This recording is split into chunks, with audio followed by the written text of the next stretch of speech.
বাইরে থেকে এসে দেখি, ও মা, কর্তামশাই 2 কেজি কড়াইশুঁটি নিয়ে এসেছেন। অগত্যা কি করব, কাঁচের বাটি নিয়ে কড়াইশুঁটিগুলো সব ছাড়াতেই বসে গেলাম। টুকটুক করে বসে দেখুন সব কড়াইশুঁটি কিন্তু ছাড়িয়ে ফেলেছি।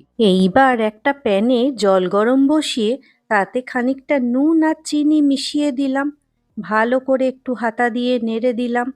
তারপর যেই গরম জলটার মধ্যে ছাড়ানো কড়াইশুঁটিগুলো সবই ঢেলে দিলাম। তারপর আর কি, হাতা দিয়ে এটা কিছুক্ষণ নেড়ে কি সেদ্ধ হওয়া পর্যন্ত অপেক্ষা করে উঠলাম। না না, পুরোটা সেদ্ধ নয়, জাস্ট হালকা একটু বলক ওঠা। ফ্রিজ থেকে ঝটপট একটু ঠান্ডা জল বার করলাম। তারপর কিছু বরফও ওই ঠান্ডা জলে ঢেলে দিলাম। এইবার বলকোটা কড়াইশুঁটিগুলোকে নিয়ে একটা সাঞ্চা দিয়ে চটপট হিমশীতল বরফ জলে ঢেলে দিলাম। বেশিক্ষণ গরম জলে থাকলেই তো কড়াইশুঁটি নরম হয়ে যাবে, তাই যত তাড়াতাড়ি সম্ভব সাঞ্চা দিয়ে বরফ জলে কড়াইশুঁটিগুলোকে ঢেলে দিতে লাগলাম।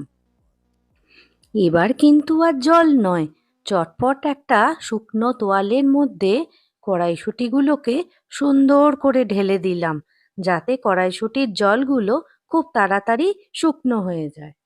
একটা এয়ারটাইট কন্টেনার তো রেডি করেই রেখেছিলাম। কড়াইশুঁটিগুলো যখন সব শুকনো হয়ে গেল, তখন আস্তে আস্তে সেগুলোকে কন্টেনারে ভরে দিলাম। আমার কড়াইশুঁটি সংরক্ষণের কাজ পুরোপুরি কমপ্লিট হয়ে গেল।